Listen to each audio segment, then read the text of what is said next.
बच्चों, पॉलीथीन और उसके आश्चर्यजनक उपयोगों के बारे में हम सभी जानते हैं। इन दिनों पॉलीथीन की थैलियों का चलन बहुत है और ये विभिन्न रूपों और आकारों में मिलती हैं। आज विश्व भर में खरबों की संख्या में पॉलीथीन की थैलियों का उत्पादन किया जाता है।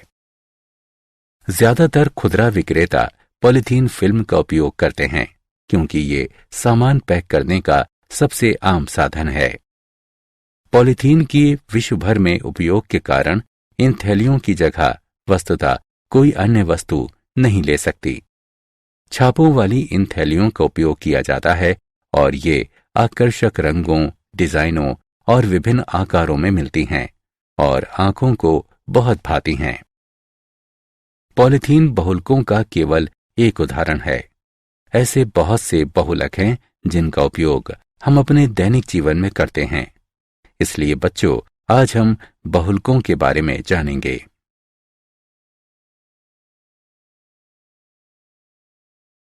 उद्देश्य। इस पाठ के अंत में आप निम्न करने में सक्षम हो जाएंगे। बहुलकों को परिभाषित करना, समबहुलकों और सहबहुलकों को परिभाषित करना, बहुलकों का वर्गीकरण करना, बहुलकन अभिक्रियाओं के प्रकारों की व्याख्या करना, मुक्त मूलक बहुलकन को परिभाषित करना, अलग अलग बहुलकों को समझना, रबड़ की जानकारी प्राप्त करना, बहुलकों के आणविक द्रव्यमान की गणना करना, जैव निम्नकरणीय बहुलकों को परिभाषित करना।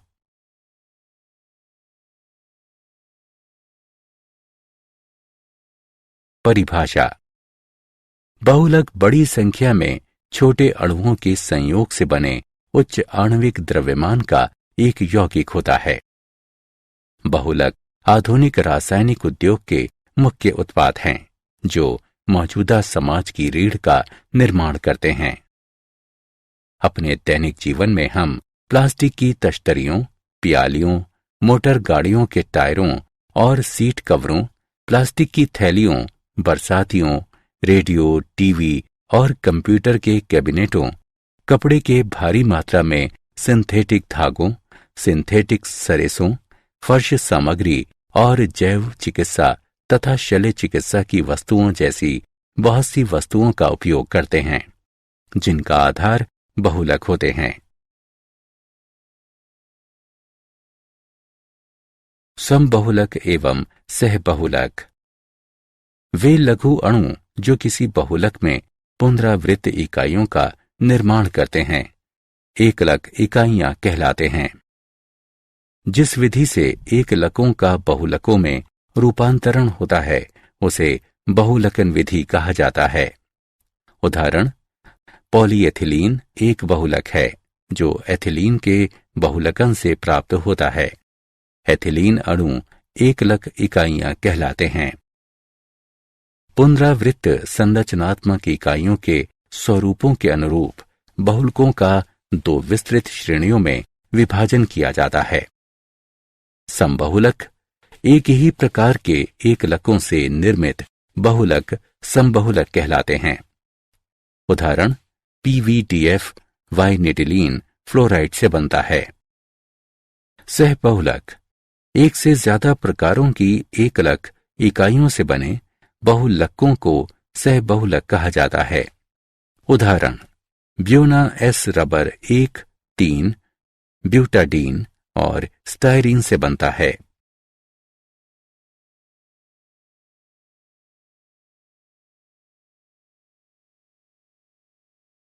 स्रोत के आधार पर बहुलकों का वर्गीकरण।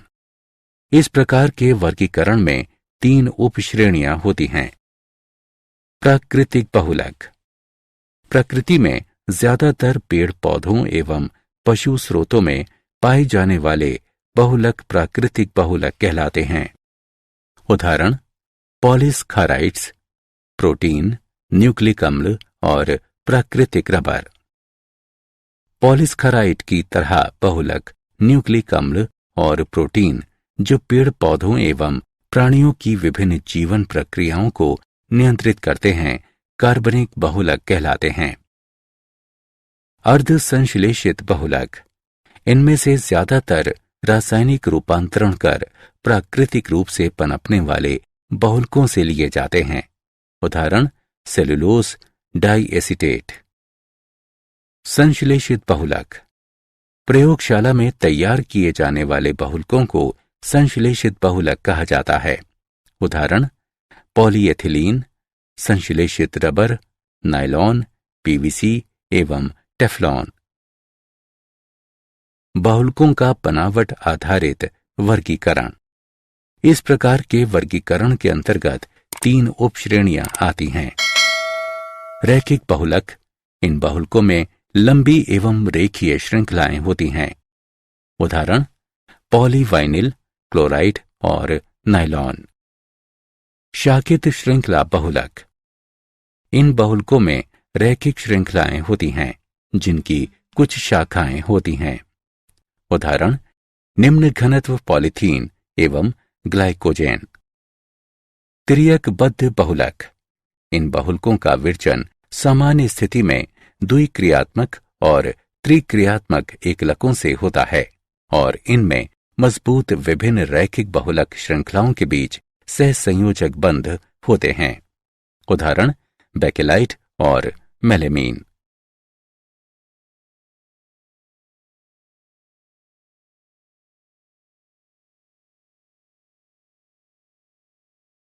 बहुलकन के प्रकार के अनुरूप वर्गीकरण।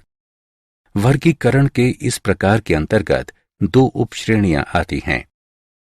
योगज बहुलक, एकलक इकाइयों का बढ़ती बहुलक श्रृंखला में किसी उप उत्पाद अणु के विनाश के बगैर बार बार योग होता है। बहुलक के एकलक की तरह ही उसका अपना अनुभूति मूलक सूत्र होता है। एकलक असंपृक्त यौगिक होते हैं, आमतौर पर एथिलीन के व्युत्पन्न। उदाहरण पॉलीएथिलीन। योगज बहुलक 2 अलग अलग एकलकों के योगात्मक बहुलकन के मेल से भी प्राप्त हो सकते हैं। उदाहरण ब्यूना एस। संघनन बहुलक, इन बहुलकों का विरचन 2 अलग अलग द्विक्रियात्मक या त्रिक्रियात्मक एकलक इकाइयों के बीच पुनरावृत्त संघनन अभिक्रिया से होता है। इस संघनन बहुलकन अभिक्रिया के साथ साथ जल, एल्कोहल या HCl जैसे सरल अणुओं का ह्रास होता है। उदाहरण नायलॉन 66 का विरचन वसात्मक यानी एडिपिक अम्ल से हेक्सामेथिलीन के संघनन से होता है। बहुलकों का आणविक बलों के आधार पर वर्गीकरण। इस प्रकार के वर्गीकरण के अंतर्गत 4 उपश्रेणियां आती हैं। प्रत्यास्थ बहुलक, ये वे बहुलक हैं जिनमें बहुलक श्रृंखलाएं दुर्बलतम अंतराण्विक बलों के द्वारा एक दूसरे से बंधे होते हैं। ये कमजोर बल बहुलकों को फैलने की छूट देते हैं।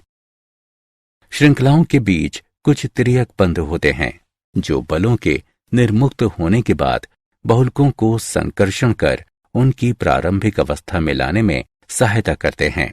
उदाहरण वल्कनीकृत रबर। रेशे, रेशे बनाने की प्रक्रिया में काम आने वाले बहुलकों में तनन सामर्थ्य एवं मापांक उच्च होते हैं। हाइड्रोजन बंध जैसे आकर्षण के प्रबल अंतराण्विक बल होते हैं। इन प्रबल बलों के कारण श्रृंखलाएं निविड़ संकुलित भी हो जाती हैं और क्रिस्टलीय प्रकृति प्रदान करती हैं। उदाहरण नायलॉन 66। ताप सुघट्टे बहुलक, ताप सुघट्टे बहुलकों में व्याप्त अंतराण्विक आकर्षण बल संतुलित होते हैं, इसलिए उन्हें गर्म कर आसानी से ढाला जा सकता है। ताप सुघट्टे बहुलकों की श्रृंखलाओं में तिर्यक बंध नहीं होता। उदाहरण पॉलीथीन एवं पॉलिस्टाइरीन। ताप दृढ़ बहुलक, ये बहुलक निम्न आणविक द्रव्यमान अर्धद्रव बहुलकों से बने होते हैं जो किसी सांचे में गर्म किए जाने पर दुर्गलनीय हो जाते हैं और अघुलनशील ठोस द्रव्यमान का निर्माण करते हैं। बहुलक श्रृंखलाओं को जोड़ने वाले बंधों के त्रिआयामी नेटवर्क बनाने वाली बहुलक की विभिन्न श्रृंखलाओं के बीच विस्तृत त्रियक बंधता होती है। उदाहरण बैकलाइट।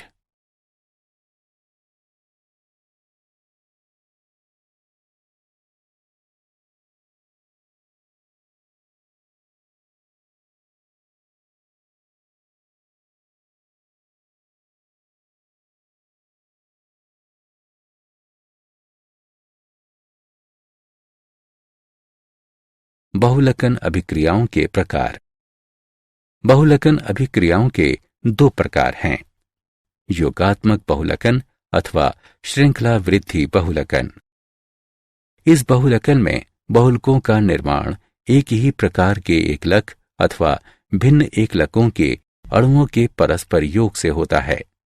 इस बहुलकन में एकलक इकाइयों का मुक्त मूलक जैसे किसी अभिक्रियाशील मध्यवर्ती का वहन करने वाली बढ़ती श्रृंखला से आनुक्रमिक योग होता है।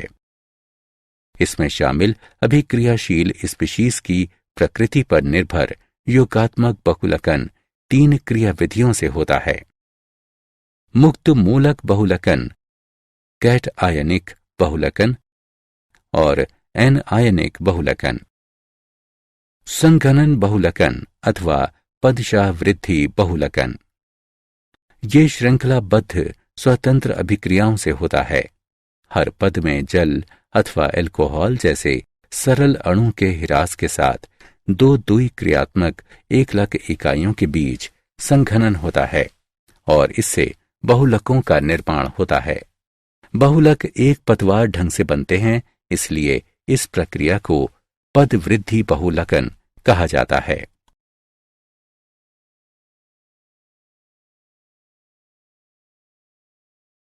मुक्त मूलक बहुलकन। बहुलकन श्रृंखला वृद्धि का आरंभ मुक्त मूलकों के द्वारा उन यौगिकों के क्षरण से होता है जिन्हें प्रारंभक कहा जाता है। उदाहरण एथिलीन का बहुलकन मुक्त मूलक तंत्र के द्वारा होता है। जब इसे 1000 परमाणु के दाब पर किसी प्रारंभक की अल्प मात्रा के साथ गर्म किया जाता है, जो क्षारित होकर मुक्त मूलकों को जन्म देता है। मुक्त मूलक बहुलकन निम्न चरणों में होता है। श्रृंखला प्रारंभन। इसमें प्रारंभक का क्षरण होने के फलस्वरूप मुक्त मूलकों का विरचन होता है। मुक्त मूलक R. एल्कीन एकलक के द्विबंध से जुड़ जाता है, जिससे एक बृहत्तर आकार के मुक्त मूलक का जन्म होता है। श्रृंखला संचरण। नए और अधिक बड़े आकार के मूलकों के साथ ऊपर वर्णित अनुक्रम की पुनरावृत्ति से ये अभिक्रिया आगे बढ़ती है। एथिलीन की अनुक्रमिक इकाइयों के योग से श्रृंखलाएं तब तक संचरण करती रहती हैं जब तक कि संयोजन या वैषम्य उन्हें रोक नहीं देता। श्रृंखला समापन। बढ़ते बहुलकों की समाप्ति पर ये मूलक अपने आप से एक हाइड्रोजन अणु को अलग भी कर सकता है। श्रृंखला शाखन। इससे श्रृंखला शाखन होता है।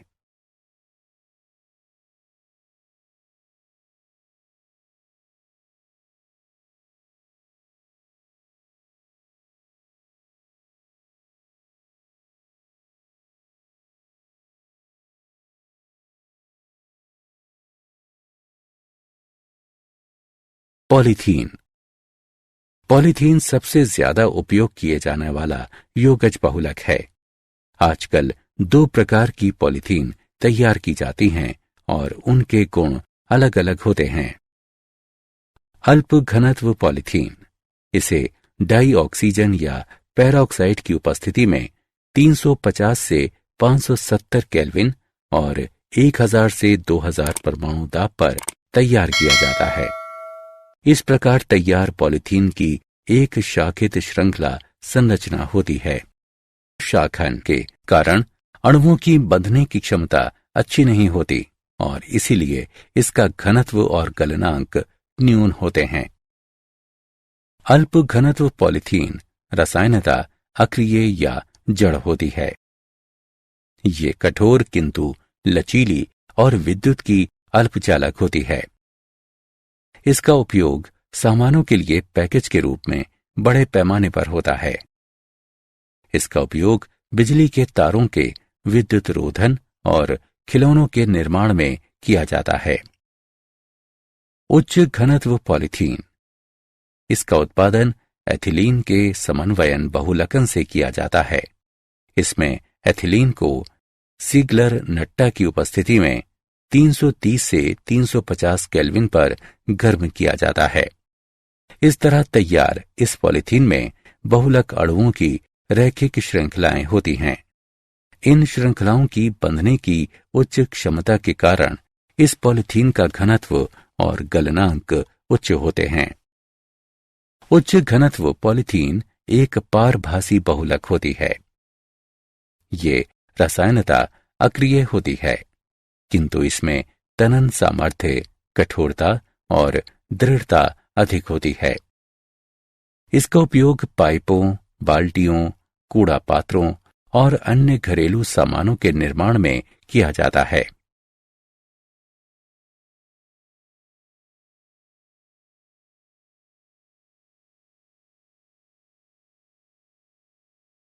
पॉलीप्रोपीन। प्रोपिलीन पॉलीप्रोपीन का बहुलक होता है। इसका विरचन सीगलर नट्टा की उपस्थिति में प्रोपिलीन को गर्म कर किया जाता है। सामान्य मूलक श्रृंखला बहुलकन उच्च क्रिस्टलीय आइसोटैक्टिक पॉलीप्रोपिलीन का विरचन करता है। ये पॉलीथीन से अधिक दृढ़ और प्रबल बहुलक होता है। इसका उपयोग वस्त्र और खाद्य सामग्री की पैकिंग के लिए किया जाता है। इसका उपयोग मोटर गाड़ियों के सीट कवरों, दरी के रेशों और रस्सियों के निर्माण हेतु किया जाता है। इसका उपयोग पानी के पाइपों और वॉशिंग मशीन के पुर्जों के निर्माण के लिए किया जाता है।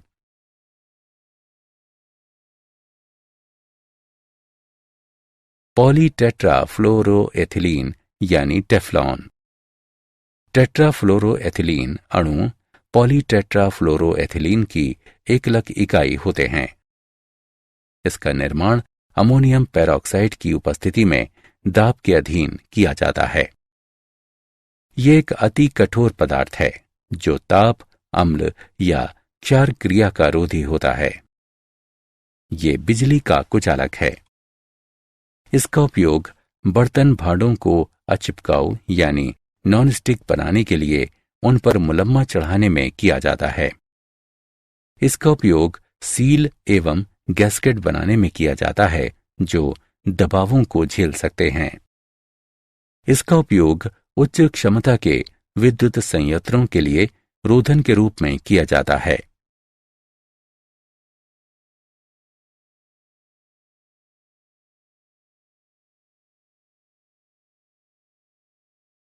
पॉलीएक्रिलोनाइट्राइल PAN।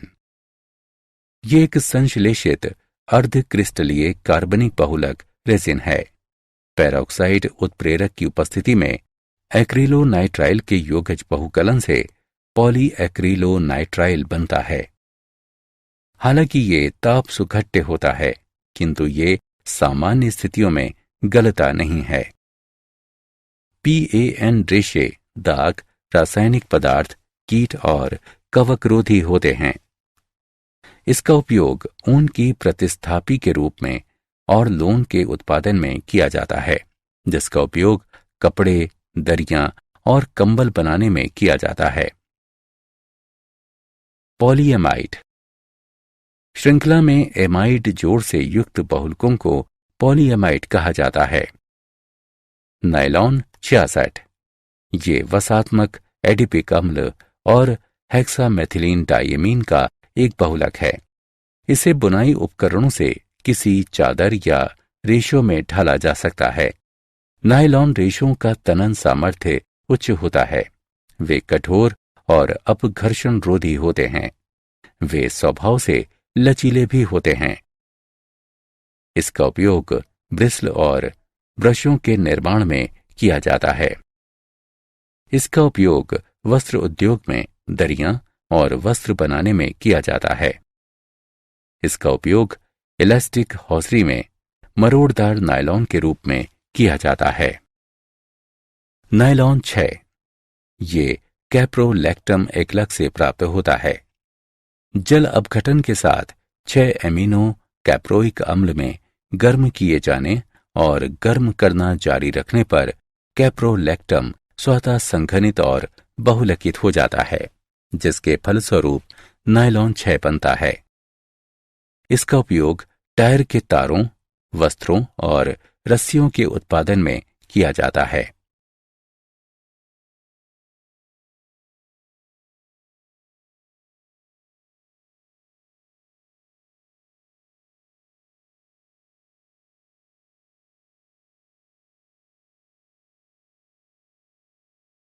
पॉलिएस्टर वे बहुलक जिनमें ईस्टर जोड़े होते हैं पॉलिएस्टर कहलाते हैं।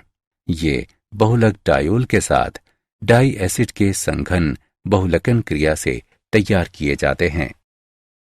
टेरिलीन, डेक्रॉन ये एथिलीन ग्लाइकॉल एवं टेरिफिथैलिक अम्ल की संघनन बहुलकन क्रिया से तैयार किया जाता है। ये बहुलकन जिंक एसिटेट एवं अंजन ट्राइऑक्साइड यानी एंटिमनी ट्राइऑक्साइड युक्त उत्प्रेरक की उपस्थिति में 420 से 460 के ताप पर किया जाता है।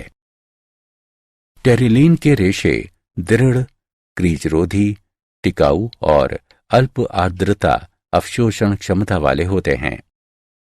इसका उपयोग धवन और पहनने के कपड़ों, टायर के तारों और सीट बेल्टों के निर्माण में किया जाता है। इसका उपयोग रुई और ऊन का सम्मिश्रण बनाने में किया जाता है, जिससे उनमें निखार आता है और उनकी झुर्रियां तथा कटफट रोधी क्षमता में वृद्धि होती है।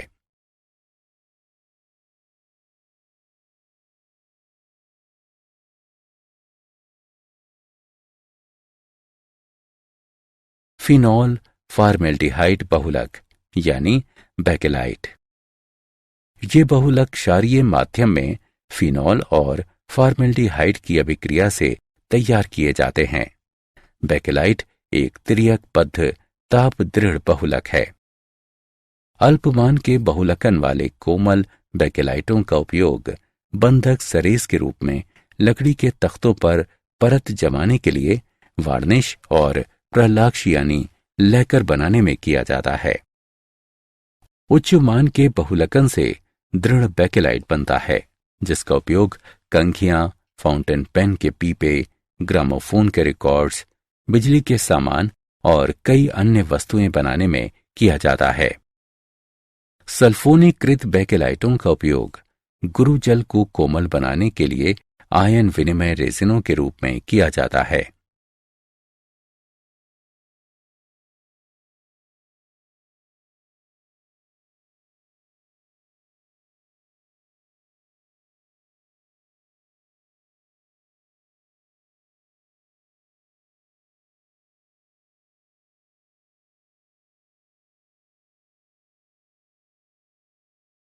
मेलेमीन फॉर्मेल्डिहाइड बहुलक मेलेमीन और फॉर्मेल्डिहाइड के सह बहुलकन से मेलेमीन फॉर्मेल्डिहाइड बहुलक बनता है। मेलेमीन बहुलक बिल्कुल सख्त होता है और इसका उपयोग प्लास्टिक के बर्तन बनाने में किया जाता है। मेलेमीन से बनी प्यालियां, तश्तरियां और अन्य वस्तुएं गिरने पर टूटती नहीं।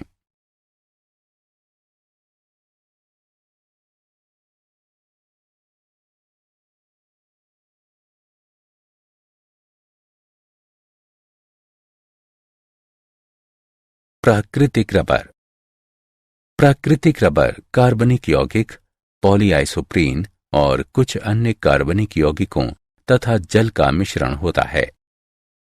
ये कुछ पौधों से उत्पन्न दूधिया कोलाइट लेटेक्स से मिलता है। इन पौधों में चीरा अर्थात इनकी छाल में एक चीरा लगा दिया जाता है और उससे चिपकाऊ दूधिया लेटेक्स का संग्रह किया जाता है और फिर उसका शोधन कर रबर बनाई जाती है। रबर का वल्कनीकरण ये वो प्रक्रिया है जिसमें रबर में अधिक से अधिक तिर्यक बंध डाले जाते हैं और उसकी बनावट में परिवर्तन किया जाता है, जिससे इसके प्लास्टिक गुण में कमी आती है। इसका चिपकाऊपन कम हो जाता है। इसमें कार्बनिक द्रव्यों के कारण होने वाले फुलाव को रोकने की क्षमता आ जाती है और इसके लचीलेपन में वृद्धि होती है। रबर को गंधक के साथ गर्म किया जाता है। इसका उपयोग मोटर गाड़ी के टायरों के निर्माण में किया जाता है।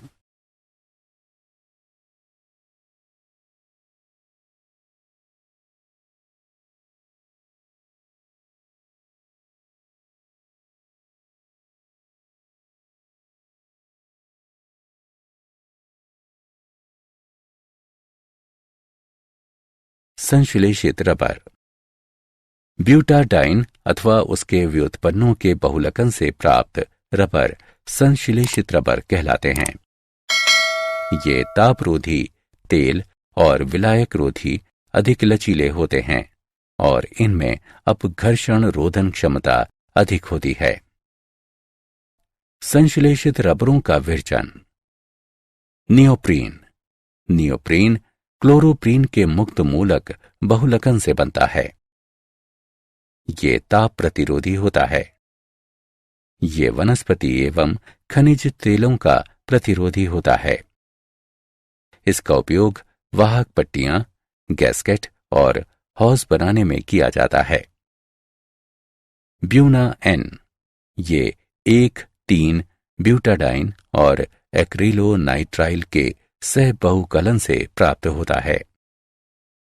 ये पेट्रोल, तेल और कार्बनिक विलायकों का प्रतिरोधी होता है। इसका उपयोग तेल सली और टंकी के लिए स्तर बनाने में किया जाता है।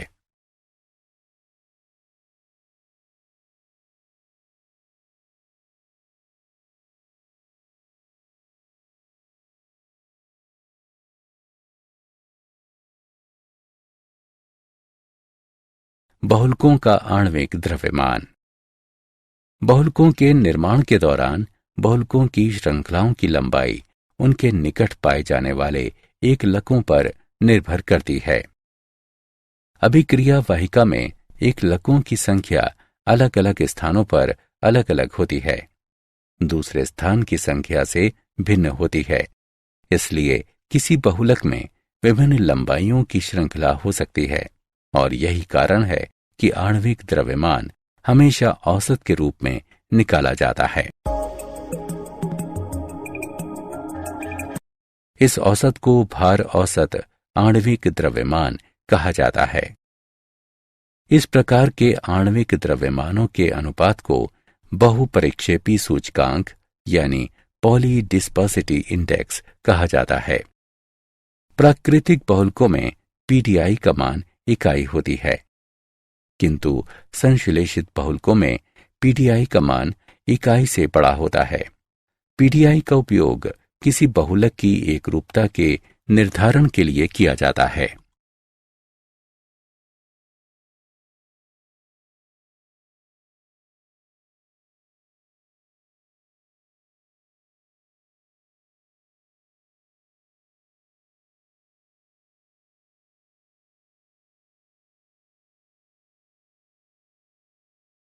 जैव निम्नीकरणीय बहुलक। जैव निम्नीकरणीय बहुलकों को किण्वक उत्प्रेरित अभिक्रियाओं से छोटे टुकड़ों में तोड़ा जा सकता है।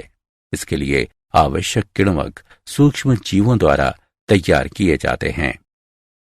श्रृंखला वृद्धि बहुलकों के कार्बन कार्बन बंध किण्वक उत्प्रेरित अभिक्रियाओं के प्रति अक्रिय होते हैं और इसीलिए वे गैर जैव निम्नीकरणीय होते हैं। इन बहुलकों को जैव निम्नीकरणीय बनाने के लिए हमें श्रृंखलाओं में कुछ बंध डालने होते हैं ताकि ये किण्वकों द्वारा आसानी से टूट सकें। किसी बहुलक को जैव निम्नीकरणीय बनाने के लिए बहुलक में हाइड्रोलाइजेबल एस्टर ग्रुप का अंतर्वेशन सबसे उत्कृष्ट विधि है। उदाहरण, अगर मूलक बहुलकन से गुजर रहे किसी एल्कीन में एसिटल मिलाया जाए तो बहुलक में एस्टर ग्रुप का अंतर्वेशन हो जाएगा। बहुलक में उपस्थित दुर्बल कणियों में प्रकिण्व उत्प्रेरित हाइड्रोलिसिस के प्रति सुग्राहिता होती है।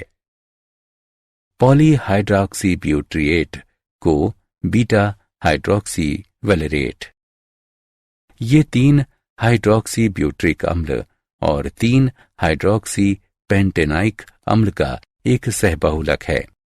इसका उपयोग अस्थि विकलांगता को कम करने वाले उपकरणों के निर्माण और औषधों के नियंत्रित मोचन में किया जाता है।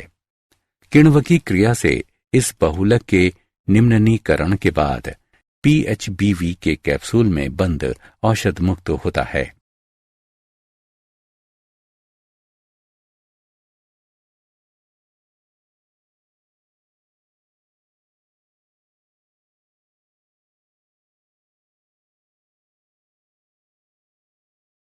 क्या आप जानते हैं, पॉलीथीन का केवल सड़ना शुरू होने के लिए 450 वर्ष की आवश्यकता होती है। फिर इसके पूरी तरह सड़ने में 50 से 80 वर्ष और लग जाते हैं। बोतल बंद पानी का जो मूल्य आप चुकाते हैं, उसका 90% अंश प्लास्टिक की उस बोतल पर खर्च होता है, जबकि केवल 10% का खर्च आपको मिले पानी पर आता है। दुनिया भर का मत्स्य उद्योग भारी मात्रा में पॉलीथीन का कचरा महासमुद्रों में फेंकता है। पैकेजिंग, प्लास्टिक के जालों, डोरियों और प्लवनशील पदार्थों समेत हर वर्ष 1.5 लाख टन कचरा पानी में डाला जाता है।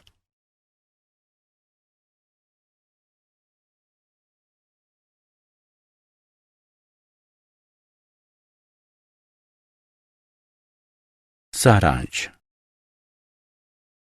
आइए हमने जो कुछ सीखा है उसे संक्षेप में दोहराएं।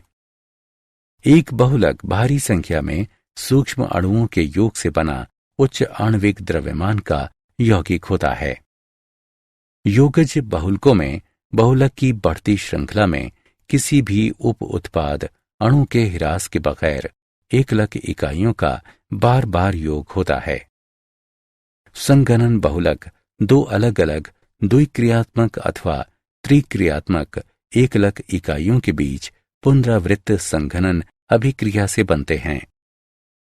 जिन बहुलकों में बहुलक श्रृंखलाएं आपस में दुर्बलतम अंतराण्विक बलों से जुड़ी रहती हैं, उन्हें प्रत्यास्थ बहुलक कहा जाता है।